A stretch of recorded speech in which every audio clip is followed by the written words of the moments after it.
Earlier this morning, Japan decided to drop South Korea from its list of trusted trading partners, a move that could escalate already high tensions between Seoul and Tokyo. For more on this, we now connect to our Kim Mok-yeon at the News Center. Mok-yeon, tell us more about Japan's announcement today. Yes, Ji-yoon, in a meeting held at Prime Minister Shinzo Abe's official residence at around 10 a.m., the Japanese cabinet decided to exclude South Korea from its whitelist of 27 countries given preferential treatment in trade procedures.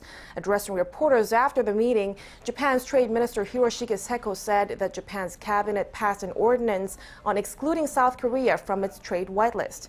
As for the reasons, the minister stressed that the decision came as part of Japan's efforts to re-examine its management system, claiming that South Korea is loose in its management of export controls. Our latest decision came with the basis that South Korea was inadequate in its export controls and that we wanted to take appropriate measures to manage our exports.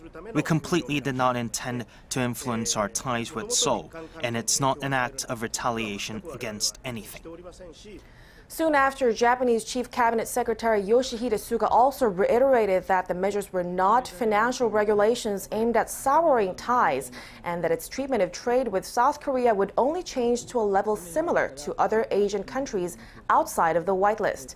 Suga also said that the measures will be made public on Wednesday and that it will officially come into effect on the 28th of August after Japan's Emperor Naruhito makes a proclamation.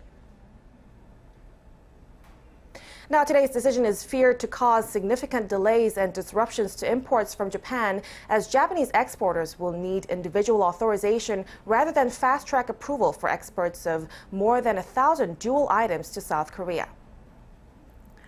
Well, obviously, this latest move would affect the South Korean economy for sure, but can you give us more background on how the situation actually developed?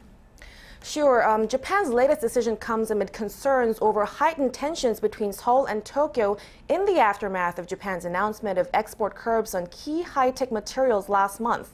On July 1st, the Japanese government announced it would slap export restrictions on Korea on parts needed to make semiconductors and computer displays, such as photoresists and etching gas.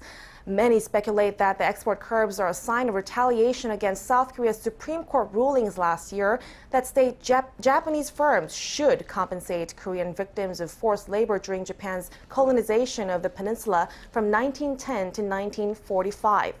Japan has clearly rejected such allegations, claiming that the measures were not related to the forced labor and that they were simply for the country's export management related to national security.